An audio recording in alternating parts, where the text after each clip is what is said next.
te dejará. Él te necesita para trabajar. Vamos adelante, vamos a triunfar. Por eso canto, porque tengo amor. Vivo por el Salvador. Quiero de siempre hablar, porque Él nos quiere salvar.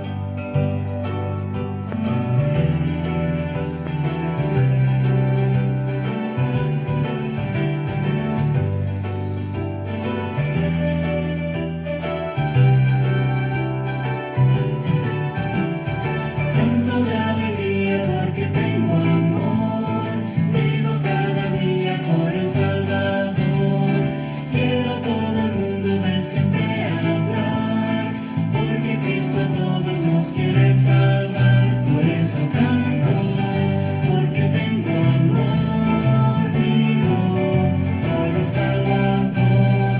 Quiero de siempre hablar, porque Él nos quiere salvar. Por eso canto, porque tengo amor. Vivo por el Salvador. Quiero de siempre hablar, porque Él nos quiere salvar.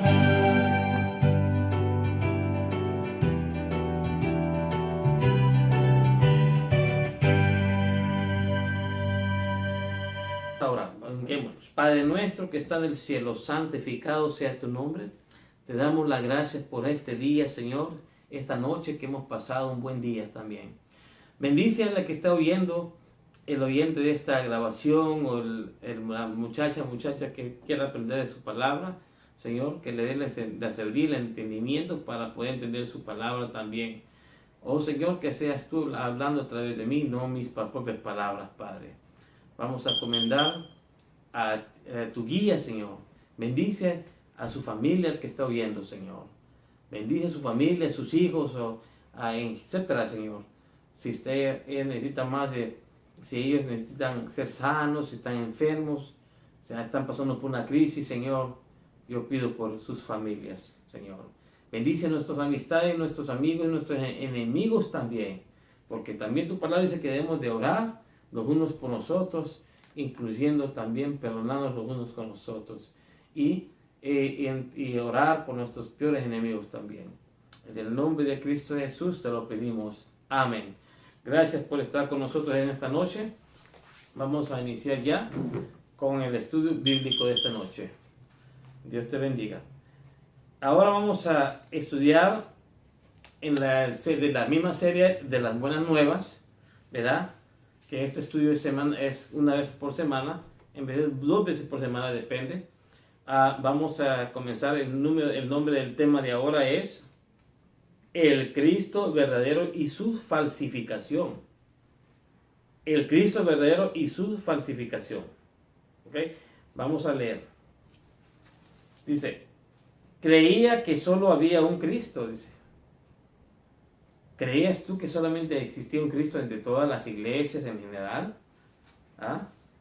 Sigamos leyendo, es un estudio bíblico, bien avanzado y detallado, ¿verdad? Algunas palabras que me cuestan pronunciar, pero tratan de entender lo que quiere decir el tema, ¿verdad? Creía que solo había un Cristo. Exclamará más de uno, dice. Exclamará más de uno. Creía que solo había un Cristo y exclamará más de uno. Efectivamente, solo hay un verdadero Cristo. ¿Ok? Que solamente hay un verdadero Cristo, solamente hay uno. Pero desde el principio de la gran ambición de Lucifer ha sido, seré semejante al Altísimo. Isaías 14, versículos 12 al 14. Isaías capítulo 14, versículos 12 al 14. Su pasión es exaltarse por encima de Cristo. Tras los miles de años que han transcurrido, Satanás se ha vuelto más y más sagaz y astuto, dice. Su plan consiste en hacerse pasar por Cristo. ¿Ok? y su alma demoníaca con codicia por sobre cualquier otra cosa al ver a la humanidad inclinada ante él, rindiéndole esa devoción que de otra forma iría dirigida hacia su odiado rival, que es Jesucristo. Aquí el enemigo siempre quiere usurpar el puesto de Cristo desde la creación, desde el libro esa historia está en el libro de Ezequiel, que es otro tema, ¿no? Pero siempre ha querido copiar a Cristo, ha querido ser igual a Cristo, ha querido tomar parte de la creación del hombre. Y ya sabéis, ¿verdad? Y que a veces estudiamos, hace semanas atrás hemos estudiado sobre ese tema, ¿verdad? Por eso es de que él quiere falsificar a Cristo, quiere imitar a Cristo, pero para engañar a las personas, a su modo. Y quiere que tú lo adores a él, o que yo, y por eso dice, aún hasta los escogidos, los consagrados, puede llegar a engañar. Hay que tener mucho cuidado y tener el don de discernir lo que es de Dios, lo que no es de Dios. ¿Es posible que triunfe en su falsificación de Cristo? Es la pregunta. ¿Es posible que triunfe en su falsificación de Cristo, el enemigo, Lucifero? Bien sabemos las grandezas, habilidades que tienen algunas personas para imitar a otras en su voz, maneras e incluso apariencia. Hay personas que pueden imitar a una persona, pueden copiar a una persona, tratar de actuar, digamos como Elvis Presley. Hay muchos personajes que le usan impersonar a Elvis Presley allá en Las Vegas. También el diablo puede ser lo mismo. Ahora bien, la gran industria cinematográfica se basa en técnica. Son los seres humanos más capaces que Satanás. Oficialmente se ha sabido de impostores que durante años se hicieron pasar por médicos, usurpando y falsificando los certificados y diploma en que en realidad corresponde a un cualificado facultativo que habitaba en cientos de kilómetros de la distancia. Si Satanás es tan sagaz para inspirar a los seres humanos de inteligencia muy inferior a la de su propia gran esquema de engaño, ¿es capaz? Claro que sí. Es posible que descubras que Satanás intentó ya envolverte con su fementido plan. Sí, claro que sí. El diablo tiene ese poder de impresionar a Cristo para que tú caigas. Pero eso se va a hacer antes que venga Cristo. El diablo se va a transformar y va a actuar como Cristo y va a engañar a muchas personas. Por eso uno hay que estudiar la segunda venida de Cristo, como la semana pasada lo hemos estudiado. ¿Cómo va a venir Cristo? En el aire, con todos sus ángeles. Y el enemigo lo va a ensurfar caminando sobre la tierra, engañando a las personas. Y va a salir en todas las televisiones y ahí donde todos van a pensar, se escribió la escritura donde dice, todo ojo le verá. Pero eso es mentira. Ahora bien, la enseñanza bíblica sobre el falso Cristo.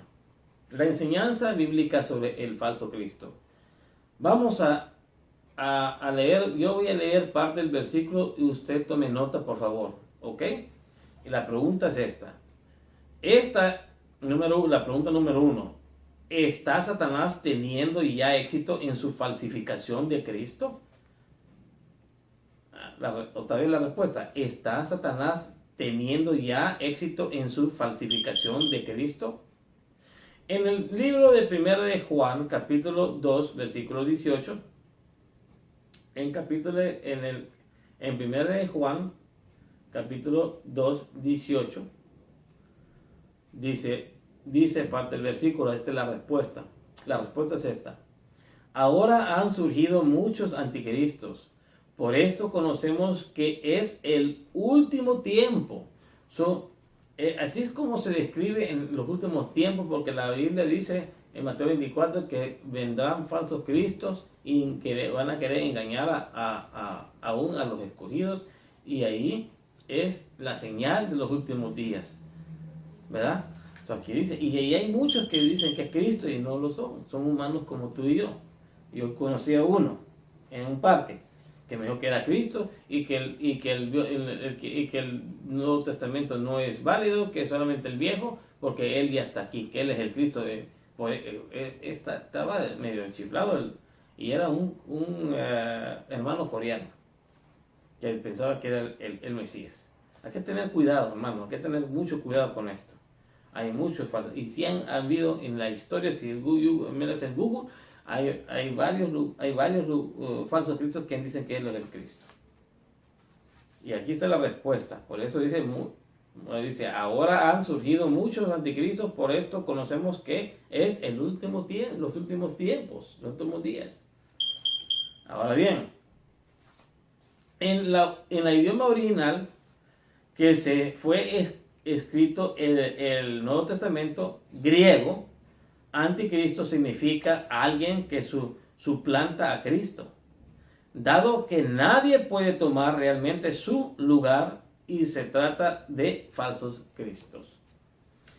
¿Qué es lo que quiere decir el anticristo? Alguien que dice que es Cristo. Es un anticristo que dice, yo soy el Cristo.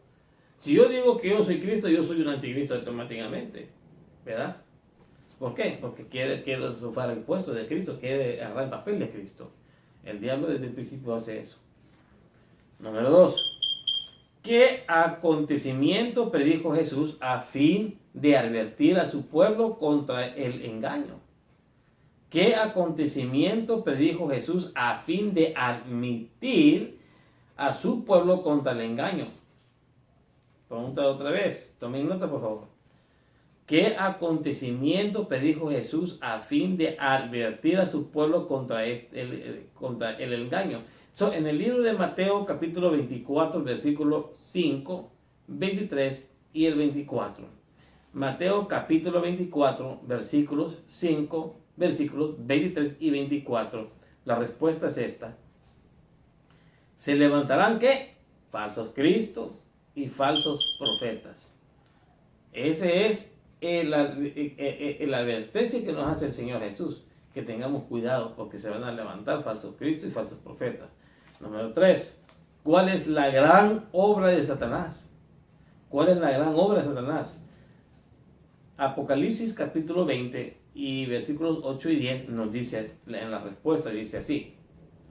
El diablo que los engañaba, dice. En una palabra, engañaba. ¿Cuál es la obra de Satanás? Engaña. Esa es la respuesta. El diablo que los engañaba. Aquí se engañaba. Pero el plan de Satanás es siempre engañar a las personas a que no estén viendo los ojos hacia Cristo y no que los ojos de las cosas del mundo o las cosas de otros que no son bíblicos. ¿Ya? Número 3. ¿Cuál es la gran obra de Satanás? Número 4 que diga. Corrección. Número 4 dice, comprueba cómo el antiguo Israel resultó engañado por un falso Cristo.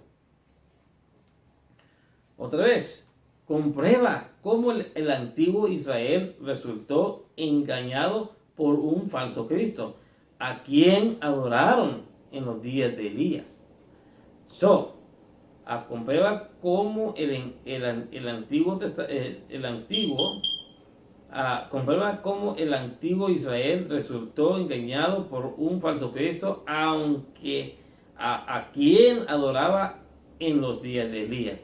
Vamos a ir a Primera de Reyes, capítulo 16, versículo 30. Primera de Reyes, capítulo 16, versículos 30, 32 y también 18, 18 y 19. Dice así. Yo voy a leer parte del versículo, nunca leo todos los versículos, yo nomás leo la respuesta. Usted en su casa tiene que estudiar todo el versículo y tomar nota y investigar todo esto por su cuenta también. ¿Ok? Dice, Respuesta. Constituyó además un altar a Baal al abandonar los mandamientos de Jehová y a seguir a los Balales. Balar es un término que significa simplemente Señor. Con el transcurso de los años al pueblo de Israel vino a resultarle difícil de distinguir entre la verdadera adoración al Señor y a la de las naciones que los rodeaban. La adoración a Baal era una sutil falsificación de la genuina al Señor de Israel. Los templos tenían una apariencia similar y también los rituales. De forma progresiva, el pueblo perdió la capacidad de distinguir entre ambas. Pero Elías tuvo una comprensión certera de lo que estaba sucediendo. Ahí está. Uno, si no tiene cuidado, no tiene el don de discernir lo que es de Dios, puede llegar a caer uno en los engaños del enemigo. Porque aquí en el tiempo de Israel, ¿verdad? El Baal o Jehová era casi igual. Que decir, ahí está la respuesta, aquí está la evidencia que el diablo copia siempre lo genuino que es de Dios, la oposición. Y si lo llegara a hacer casi igual, perfectamente para engañar, lo haría y lo hace. O sea, hay que tener cuidado. Por eso hay muchas iglesias también, que hay que tener mucho cuidado, que hay muchas iglesias y no usan la Biblia, pero el diablo tuerce las palabras de la Biblia y en unos estudios bíblicos y suenan que es bueno y por eso la gente cae y cree. Pero uno hay que tener el don de discernir si ese tema o esos estudios vienen de Dios o no, pues la verdad te hará libre. Por eso tienes que estudiar tú mismo la palabra de Dios. No me creas a mí, no le creas al pastor. Tú tienes que estudiar por tú mismo y tienes que hacer un research. Si yo te doy una clase y lo estás recibiendo, toma nota, ok, toma notes y todo, y luego estudia el tema, agarra la respuesta y luego te vas a Google a chequear. O sea, pues, te estoy dando ese consejo que lo hagas. Yo te estoy dando la verdad presente aquí, pero también tú puedes escudriñar por ti mismo también. ¿Verdad? Amén. Ahora sí. Número 5. ¿En qué lugar de Jerusalén florecería la adoración a Baal en los días de Jeremías? ¿En qué lugar de Jerusalén florecería la adoración a Baal en los días de Jeremías? Jeremías capítulo 7 versículos 9, 10 y 30. Dice así. Jeremías capítulo 7 versículos 9, 10 y el 30. Y dice parte del versículo. Le voy a dar la respuesta. Dice así. En esta casa sobre el cual es invocado mi nombre. La pregunta era, ¿en qué lugar de Jerusalén florecería la adoración a Baal en los días de Jeremías? Y esto está registrado en el libro de Jeremías, capítulo 7, versículos 9 y 10 y 30. Respuesta. Es esta casa sobre cuál y es invocado mi nombre. ¿En qué lugar de Jerusalén sobre en esta casa, dice ahí, sobre el cual es invocado mi nombre? Es obvio que el falso Cristo engaña a las personas con enseñanzas falsas mucho tiempo antes de manifestarse visible y personalmente como la imitación del auténtico Cristo. ¿En qué trágico error cayeron los judíos sin darse cuenta? Libro de Juan, capítulo 8, versículos 42 al 47. Esta es mi propia respuesta, dice así. No creyeron en el Mesías o en Jesús. Los judíos cayeron en error y perdieron la visión del Mesías. Por eso cuando vino el Mesías, no le creyeron, porque ya estaban ciegos, ¿verdad? Aquí está una de las respuestas. Estaban viendo a Baal, ¿verdad? O no estaban velando, pues. Es lo que pasa en el tiempo de hoy, en el tiempo moderno. Cristo está por venir y el pueblo de Dios está dormido. Todavía están esperando las señales y no miran las señales. ¿Por qué? No están velando. ¿Saben lo que hacen? Miran las novelas, ven las noticias. Se van al cine, se van a Disneylandia, a las Bahamas, a las playas. ¿Y cómo van a ver? Se van a dar cuenta de las profecías así. Las profecías se velan mirando algunos videos de YouTube. Hay noticieros ahí que te avientan lo que es noticias de veras. El canal 5, canal 11 te avientan lo que está pasando, que matanza hasta ahí, pero no lo que pasa en nuestro gobierno. Tenemos que estar conectados para saber las señales y los prodigios que están en nuestras Biblias, que son las señales de la segunda venida. Muchos van a ser sorprendidos con el de Cristo, ni se van a dar cuenta de las profecías que ya se están cumpliendo, que es el fin. Y ya cuando se den cuenta va a ser muy demasiado tarde, mi querido hermano. Ahora bien, los judíos habían estado esperando por los siglos la venida del Mesías. Cuando por fin vino, lo condenaron a muerte debido a que fueron incapaces de distinguir el verdadero Mesías o del falso. Pablo exhortó a los corintios a ser cuidadosos, puesto que para el observador descuidado había muy poca diferencia entre ambos. Primera de Corintios, capítulo 10, versículos 20 y 21. Eso es lo que le acabo de explicar, ¿viste? Por eso los judíos no aceptaron al Mesías cuando vino a la tierra a morir por nosotros. Por eso lo rechazaron, porque no estaban velando. ¿Cómo diferenciar entre ambos? Número 7. El falso Cristo pretende que Jesús murió en la cruz a fin de cambiar los sentimientos del Padre hacia nosotros. El falso Cristo pretende que Jesús murió en la cruz a fin de cambiar los sentimientos del Padre hacia nosotros. Presenta a Dios como a alguien distante y indiferente al ser humano, y a Cristo sufriendo en nuestro lugar a fin de satisfacer un supuesto afán de venganza del Padre. El contraste con lo anterior que dice la Biblia con respecto al verdadero Cristo y la expiación. En el libro de Juan, capítulo 3, versículos 16 y 17 nos dice, lo dice aquí, fue precisamente el Padre quien amó de tal manera al mundo que dio a su unigénito Hijo.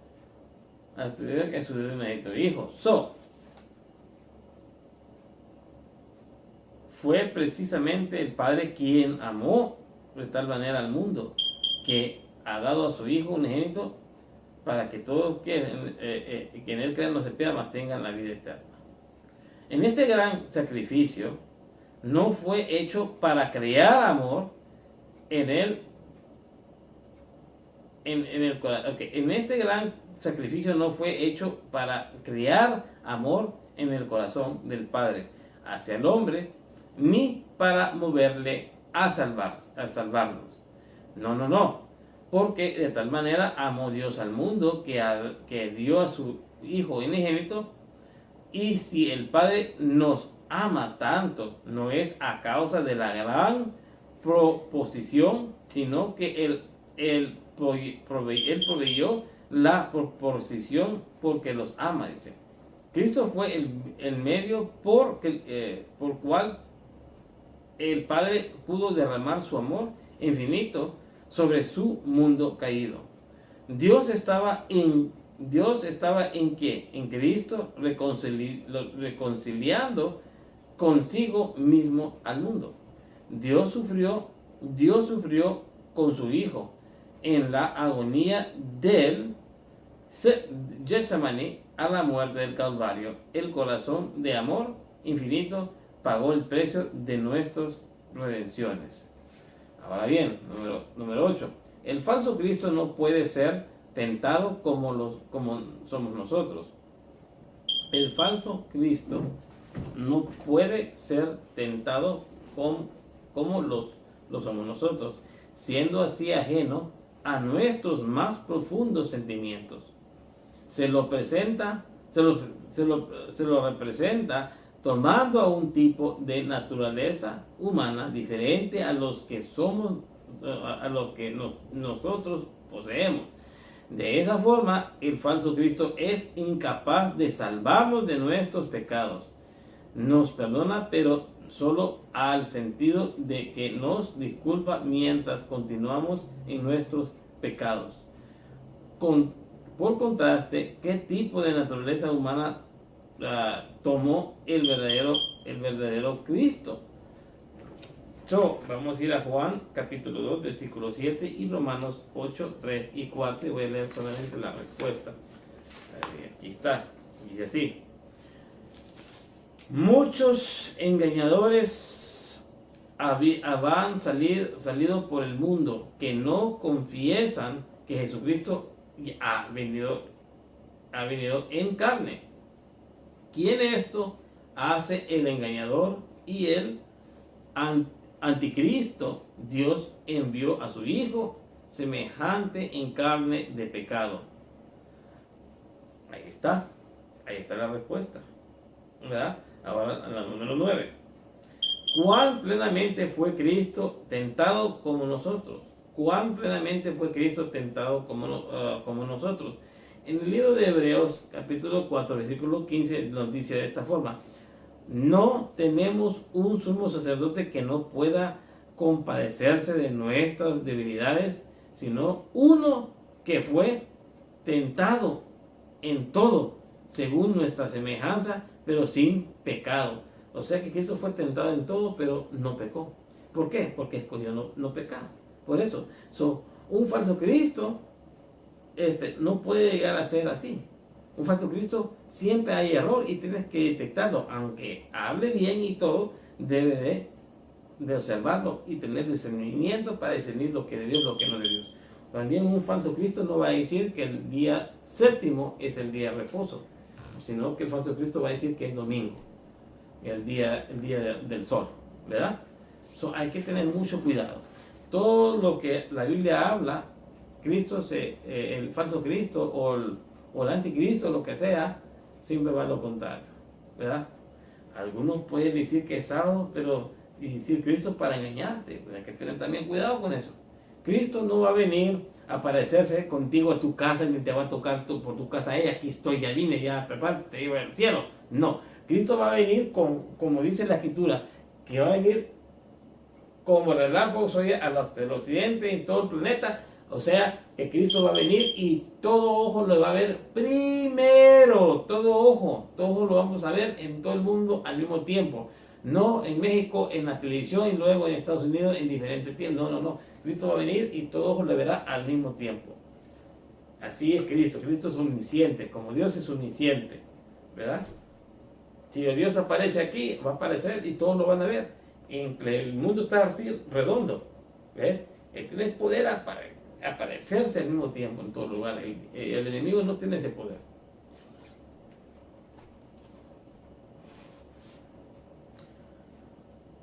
Ahora bien, hemos visto que el apóstol Pablo se refiere al anticristo como habiendo venido ya.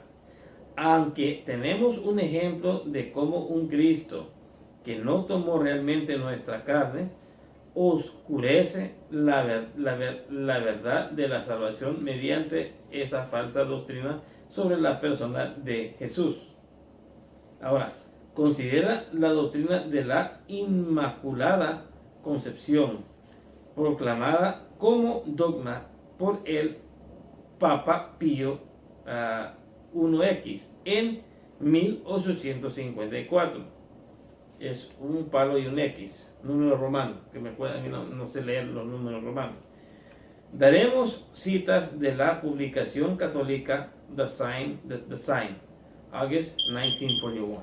Ahora bien, la doctrina católica enseña que corrección.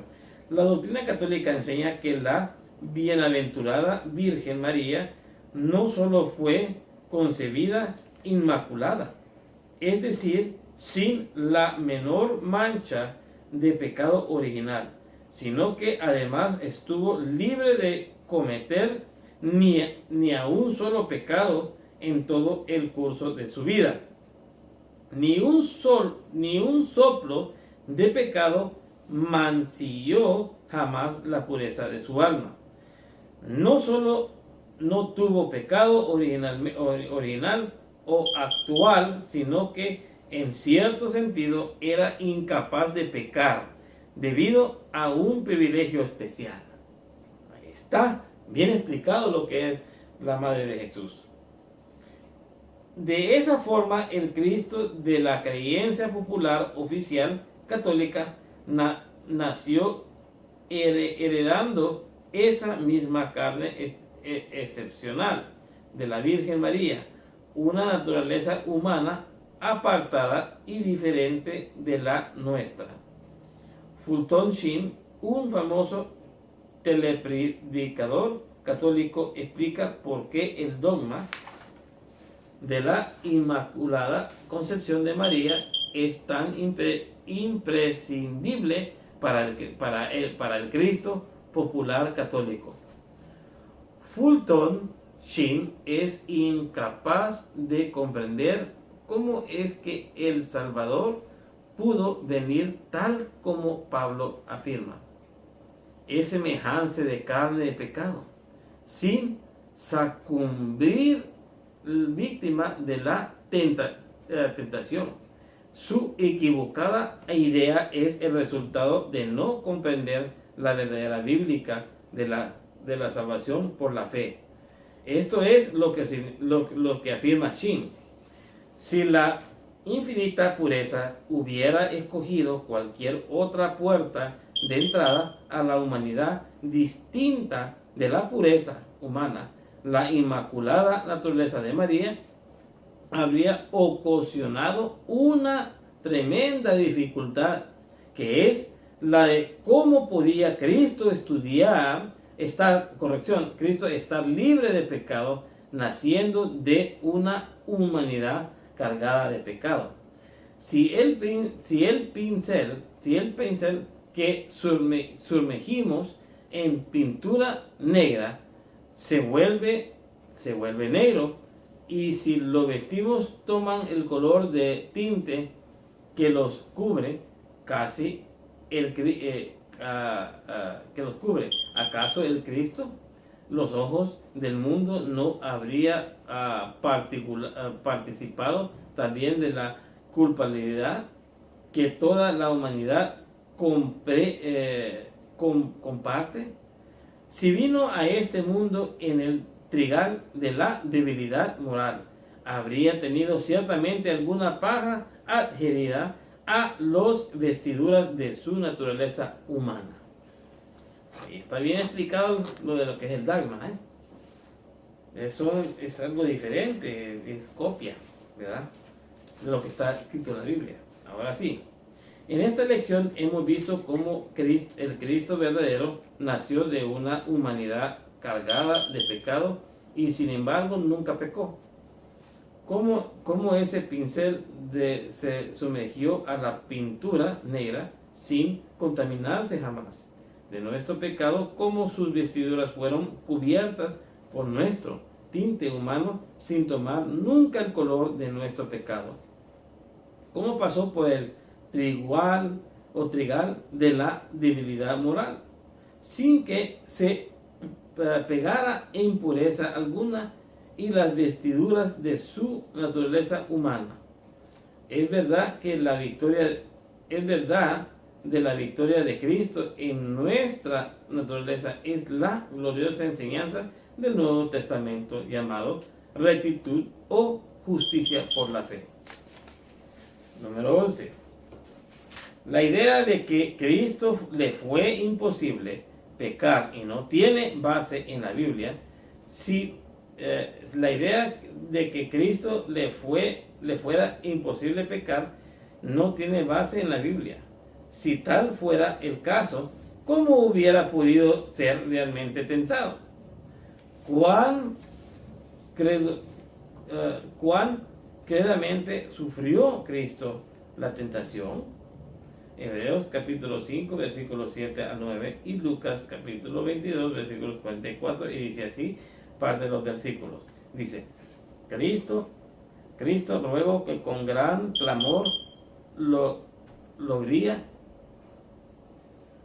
Cristo rogó con gran gloria al que podía librarle de la muerte, de la angustia, oraba más intensamente y era su sudor como grandes gotas que caían en la tierra. La razón por la que no pecó es porque escogió no pecar. Tú puedes escoger no pecar. Si tú amas a Dios y estás en la iglesia, tú puedes dejar de pecar porque tú puedes elegir dejar de pecar. Esa es tu decisión. Y Cristo te puede ayudar. Si tú intentas pedirle a Dios la fuerza, el Espíritu Santo para poder vencer las pruebas y decir no peco y ya.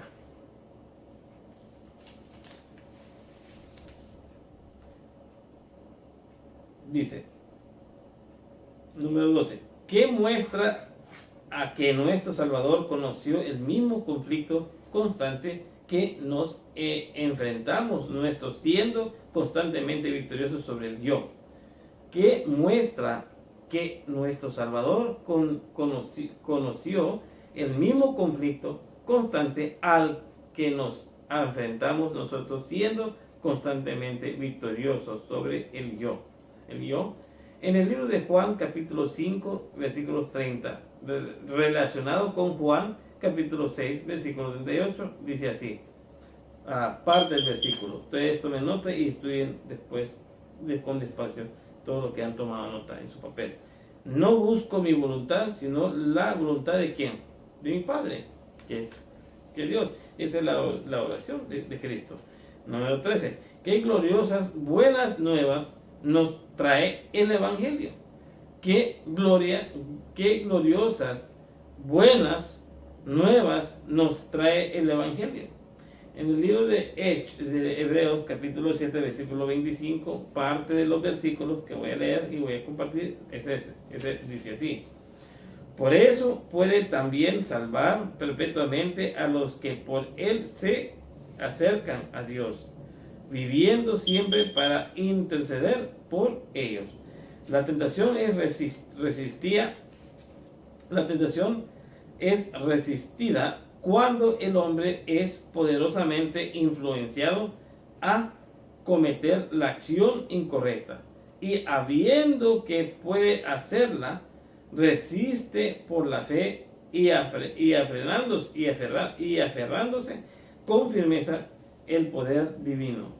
Esa fue la prueba por lo que Cristo pasó. The Youth Instructor 1899. Gracias, Padre. Ahora ya hemos terminado el tema.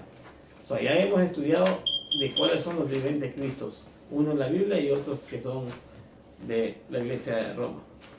Ya distinguimos y no solamente la Iglesia de Roma, hay otros falsos Cristos también, que no son el verdadero Cristo de la Biblia. Sigamos el Cristo de la Biblia, mi querido hermano. Cristo habla y dice: venid a mí todos los que están cargados y cargados, y yo os haré que descansar.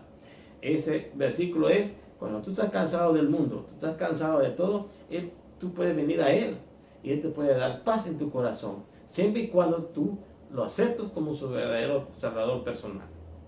Si tú crees que Él es el Salvador de toda la humanidad y lo confiesas con tu boca, serás salvo. Dice la palabra de Dios, serás salvo. Pero ¿cómo puedes mantenerte salvo? ¿Cómo te puedes mantener salvo? Primeramente, lo que tienes que hacer para mantener salvo es dejar de pecar. Tener victoria sobre el pecado. Y sí se puede. Porque gracias a Dios yo lo estoy haciendo. Soy humano, siempre va a haber un poco de errores, pero estoy hablando de pecado. Oigan, pecado y pecados grandes. O sea, Dios me apartó de todos los pecados y yo tengo victoria sobre el pecado a 89-99%. Corrección, a 89 a 90%. Porque solamente Cristo llegó a ser 100% perfecto. Nosotros podemos llegar a imitar a Cristo, a tratar de llegar a esa perfección. Sí se puede. Filipenses dice, en Filipenses 4:13 nos dice, todo lo puedo en Cristo que me fortalece. Si usted está en Cristo, usted lo puede hacer. Cristo le da el poder de hacerlo. ¿Quién quiere aceptar a Cristo y quién quiere dejar de pecar en ese momento? En tu casa, díganle al Señor, yo quiero dejar de pecar. Quiero arrepentirme de mis pecados. Quiero aceptarte como mi único Salvador personal. El Cristo murió por nosotros y Él está dispuesto a cambiar tu vida. Pero cree en el Cristo de la Biblia, solamente el de la Biblia. No hay otro más. No hay Cristos en la calle tampoco, solamente el de la palabra de Dios. Y estudia la palabra de Dios de punta a punta. Comienza a leer el libro de Génesis, de la creación, capítulo por día, hasta llegar hasta el último libro de la Biblia. Y estúdialo con ayuno y oración, para que lo entiendas. Vamos a orar. Padre nuestro que está en el cielo, santificado sea tu nombre. El querido oyente, Señor, que está allí, que le has tocado su corazón, él tal vez quisiera decir estas palabras. Y si tú, oyente, quieres aceptar a Cristo en este momento, esta es tu oportunidad. Y di en tu corazón, Cristo, he pecado contra ti y contra los ángeles de tu gloria. Creo que tú eres el Salvador de todos nosotros. Y te acepto como mi único Salvador personal. Y que tú me perdones todos mis pecados y ofensas y deme la victoria sobre el pecado para no pecar contra ti. Yo sé que vamos a trabajar despacio y por paso. Y cada día que viva para ti vas a llegar a transformarme. Si has orado esta oración, ya tomaste tus votos. Si no lo oraste conmigo, entonces, por favor, no pierdas tiempo. Sigue los pasos, sigue, acéptalo, porque puede ser que sea tu último día en la tierra, y si te mueres sin Cristo, ¿qué vas a pasar? Te vas a perder perpetuamente. Cristo viene pronto. Gracias, Padre, por esta noche, Señor, y pido por este oyente. Mi pensamiento eres tú, Señor. Mi pensamiento eres tú, Señor. Mi pensamiento eres tú, Señor. Mi pensamiento eres tú. Porque tú me has dado la vida, porque tú me has dado el existir, porque tú has puesto el amor muy dentro de mí. Porque tú me has dado la vida, porque tú me has dado el existir, porque tú has puesto el amor muy dentro de mí. Vivir contigo quiero yo, Señor. Vivir contigo quiero yo, Señor. Vivir contigo quiero yo, Señor. Vivir contigo quiero yo. Porque tú me has